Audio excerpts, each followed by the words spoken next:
Hello there, everyone. Welcome to Clay's Couch here, another edition of Clay's Couch. I'm your host, Clay D, the one and only, coming at you the best way that I know how. And I'm happy and pleased to welcome to the virtual couch tonight my friend, Mr. Troy Donte Prestwood. Thank you for joining us here on Clay's Couch tonight.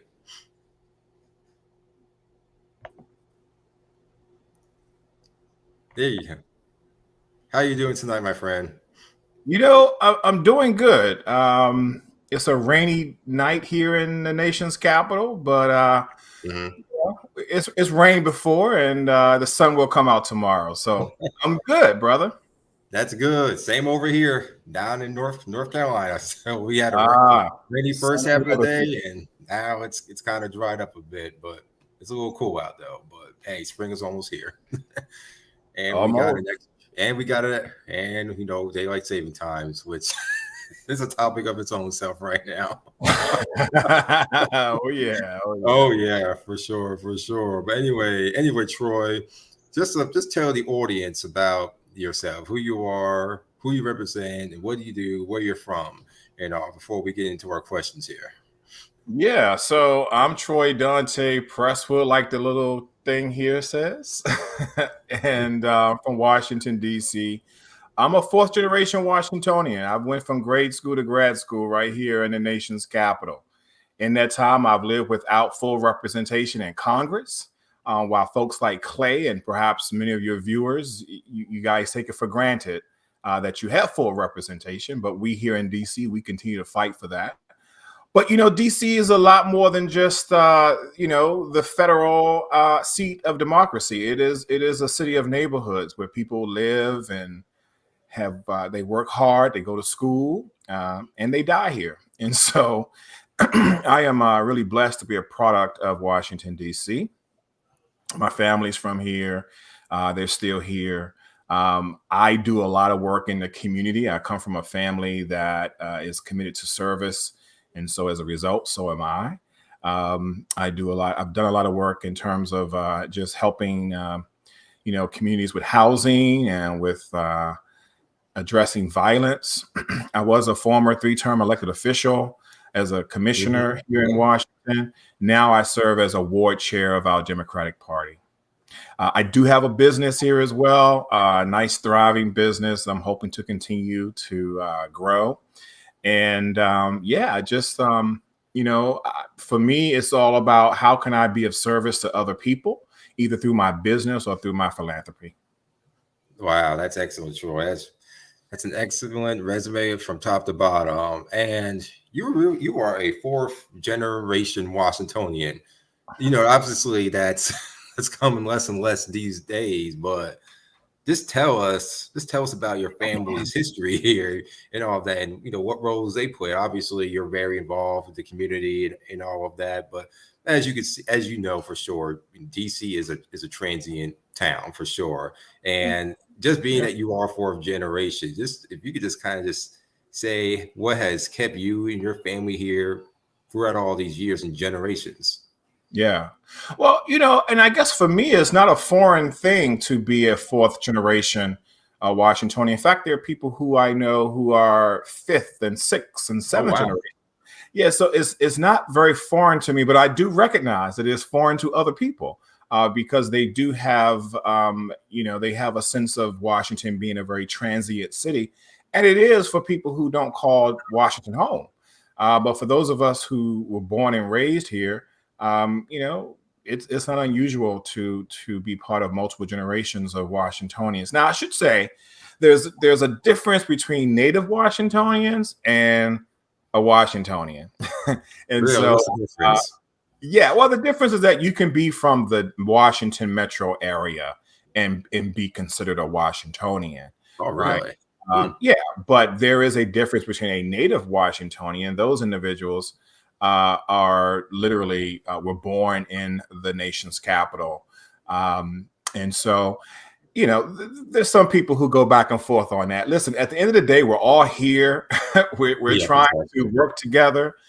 Some people we call them native Washingtonians, fourth, fifth generation Washingtonians. Some people we say they're zero generation Washingtonians. That's okay if you're all here and you're willing to work hard and serve the people of the district, because there are some challenges here that all of us can work on to help address. So I don't care if you've been on the boat or just got off the boat.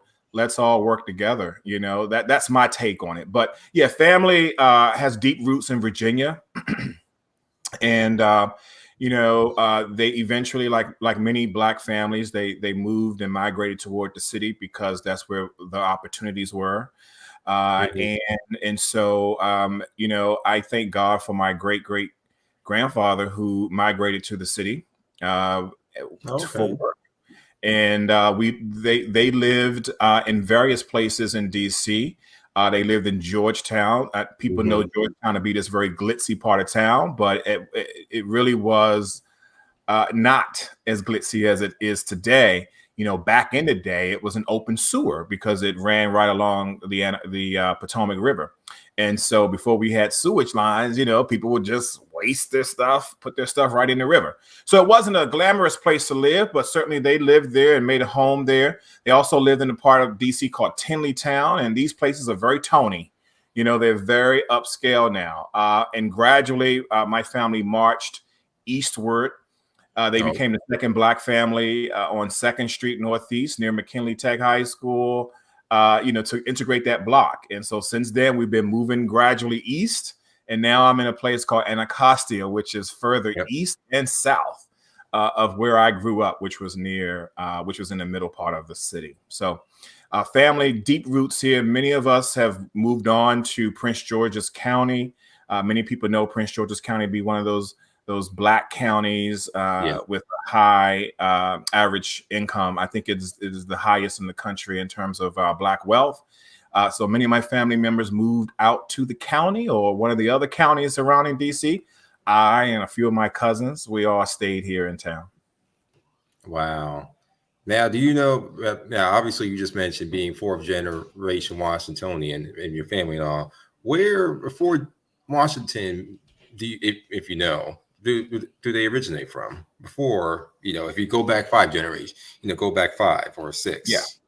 It's Virginia. Virginia is the primary nucleus of our family, both on my great grandmother's side and on my great grandfather's side. Now, my great grandmother's side, they largely lived near Washington, in Falls Church, or for people who are familiar with that, Arlington County, Fairfax County. My great grandfather, his people were from Page County, which is along the Appalachian Trail, the Shenandoah Valley, Luray, Virginia, or as they say, Luray, Virginia.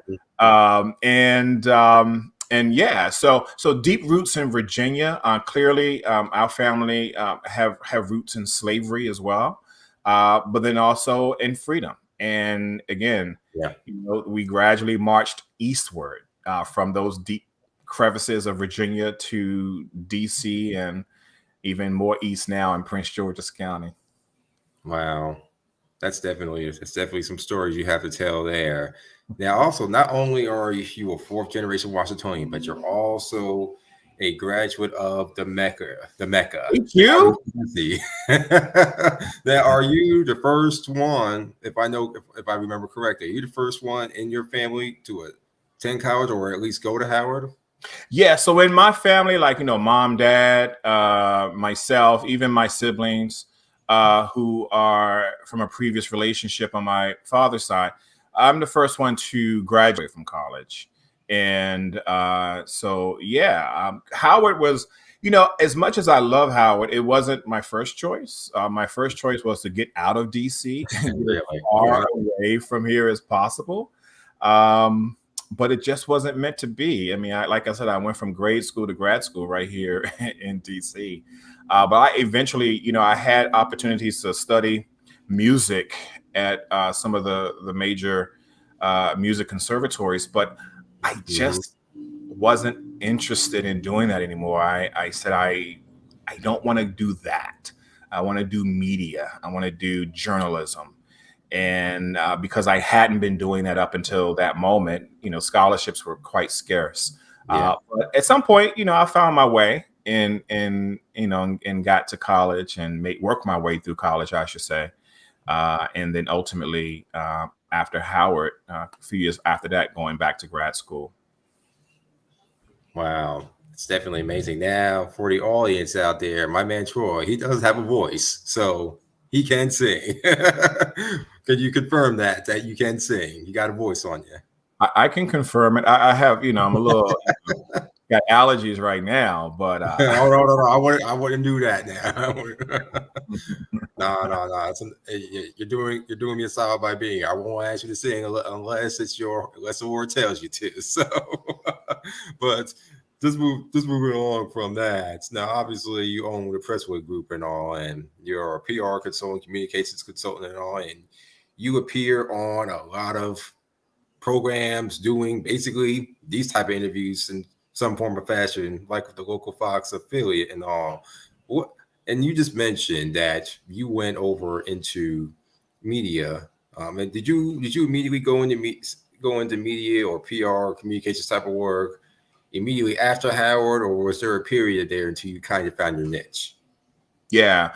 Well, at Howard, I helped to found a newspaper called District Chronicles. And so I was working in journalism, even during my time at Howard and thereafter. But I didn't go into PR. My goal was to honestly go into television. That was my goal. My goal was to become the next Jim Vance. Those who are familiar with DC market know there was one black man who was an anchor at the NBC owned and operated station, and he was a very important part of our community. And so I wanted to be like him, and so I was trying to get that first market under my belt. I think my first job offer was market 152 at the time, and they told me it was going to be $20,000 a year, and then $22,000 for my second year. And I was working part-time at FedEx here in DC, making 23. That was the craziest part. And so I said, Self, what you gonna do here? And so I had asked the news director at the time, I said, well, do people have other jobs here? Because I don't see how I'm going to be able to make it off of $20,000 a year.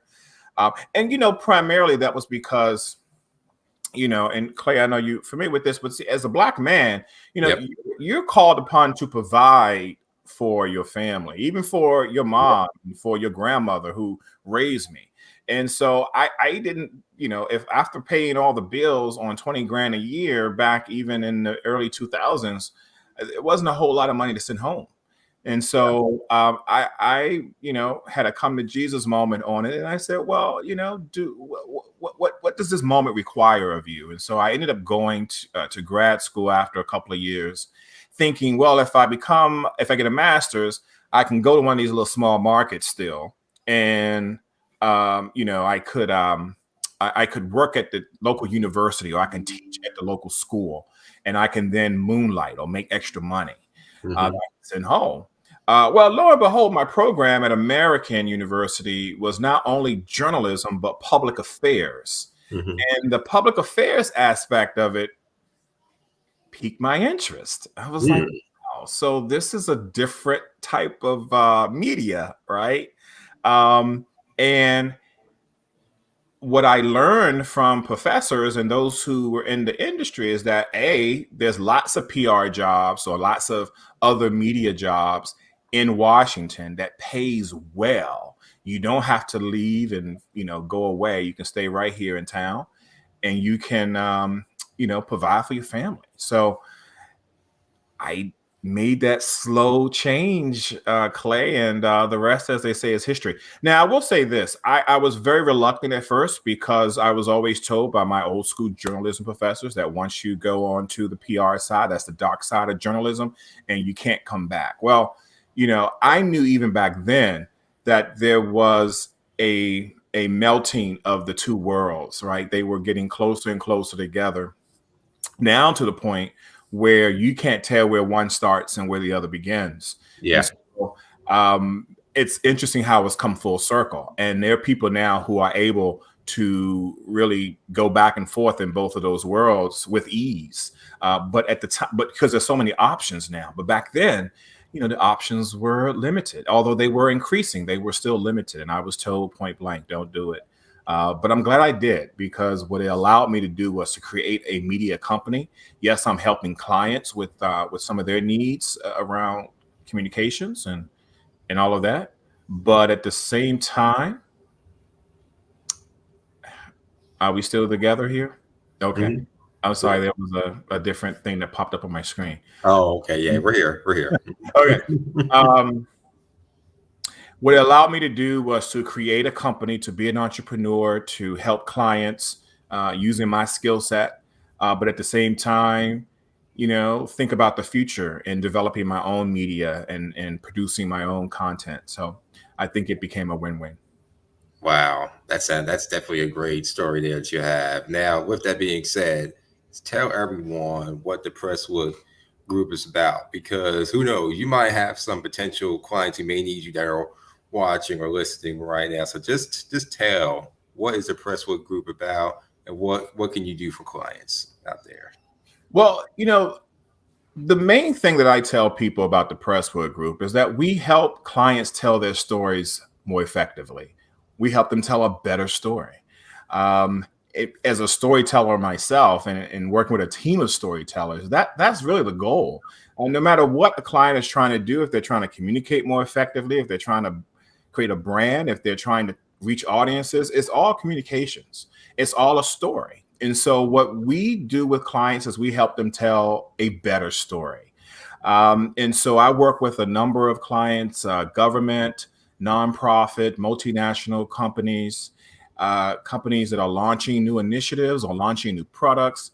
I've also worked with small businesses that are just getting started, that are at that very, very beginning stage of the business process. And so one of the things that I think I enjoy most is that, we're helping them create a brand. We're helping them tell their stories. We're helping them to position themselves for success, among their constituencies or among their customers. So, everything from branding to communication strategy, strategic communication consulting. We've done a lot of other things for them as well. Sometimes when you talk to a new company, you find that they need access to a better accounting or IT or software. And then what we do is we say, okay, you know what, let's help you do it. So that's me partnering with other companies, other small companies, other minority companies, to bring them in to help provide for the client. And so the big thing that we're seeing right now is a lot of companies are looking to cash in on the diversity and inclusion moment that we're in. And so one of the things, I've been called in by big companies and small to come in and have that conversation with them about what that looks like. And one of the things I'm very clear about up front is that, if you're just doing this for window dressing, do not call me. Do not reach out to me. As a matter of fact, I can say this right now to anyone who's listening. If you're just doing diversity, equity, and inclusion for window dressing, lose my number, lose my email. I like that. I'm not at all interested in helping you look good to the public, especially if it's not authentic. But if you're truly committed and invested in the community and invested in people, all people, I'm your guy. And so we've had some hard conversations. We've walked away from some money. But, I didn't grow up with a lot of money, but what I grew up with was enough, And so as long as I have enough, I can pay bills and live to tell another story. So we've been doing a lot of that lately, and we're continuing to grow our business sector among government clients as well, the federal government, and also small businesses. Small businesses really, really, this pandemic has, I think, unleashed, some type of a fire in people that they want to start their own businesses. And I don't blame them. I think it's great. The more small businesses we have, the better, especially minority businesses. And so what I've been doing a lot now is consulting with small businesses who need to understand branding and marketing and how to, again, tell a better story, how to tell their story. So that's a lot of what we've been doing as of late. We, of course, welcome to continue to work with new businesses. We consult with a lot of different people all the time. If it's not me, it's one of my trusted partners. And so you can always reach out to us at presswoodgroup.com. I'm on all social under Troy Prestwood as well. And there's my number there as well. So there's always a way to reach us and communicate with us. We love talking to new clients all the time. That's wonderful. Good to hear. I need to get back with you on the other side of this, so we could work more closely together. So, what we could do that for sure. Anytime. All right. Because definitely I can help you make the Presswood Group grow as well. But anyways, my friend, always looking for partners. Okay, count me in on that for sure. This time, I mean for real, seriously. All right. And with that said, Troy, now you were on the Advisory Neighborhood Commission for Anacostia over in DC, Commission 8A, and which served for local residents who would be listening, Fairlawn, Hilldale, and Sheridan. For a few terms, what do you miss most, or what do you miss the least? And would you seek office again in any capacity? Yeah, so I served, like I mentioned before, 3 terms as a commissioner, advisory neighborhood commissioner, or commissioner, representing the great people of Anacostia, Sheraton, Fairlawn, but really Ward 8, right? Ward 8, Washington, D.C. Anyone who is out there who want to Google that, and you'll get a wealth of information. So what I miss most are the people. And I have to tell you, even during the pandemic really, I think, helped me to realize that it is the people, those of us who are people, we miss people when we don't see them. I ended up volunteering to do COVID testing right here in my community because I wanted to be with the people. I wanted to see my people, the residents who elected me and still needed assistance from us. And so I miss the people most. I don't miss the politics as much, although I'm still in politics. But there's a lot of political stuff that happens behind the scenes and things you have to negotiate. And sometimes you have to leverage your vote for this to get that. I don't miss that as much as I miss the people. But I certainly encourage anyone, if you're interested in serving people, to get engaged in politics. And if you're going to get engaged in politics, please have a personality. If you're just, if you're just a wet rag, then, stay home. People like other people. They don't like robots. And so I would always say, when people call me, or candidates that want to run for office for different things, both regionally, nationally, and locally, I always tell them, listen, if you don't have a personality, why are you doing this? People want to, know that, I hate to say it, but the old adage about, can I have a beer with this person, is still true. I know people hate that analogy, but it is true. Is people do look at you and say, can I have a beer with this person? Or if you don't drink beer, maybe it's, sit down and have dinner with this person. People do want to know that. They want to feel that connection. Now, that's not exclusive, right? Sometimes people say, well, I don't like the person. They don't have a personality, but they look like they can do the job. And you get that from time to time too. But rest assured, is mostly the people who get elected are those with personality. So I have conversations with folks all the time about people who want to, with people who want to run for office. And I tell them all the time, just have a personality. Yeah, exactly. Will I run again? So yeah, not for that seat. I've served. I've done my, my time. I still miss the people, but I've done my role in service to the people of that community.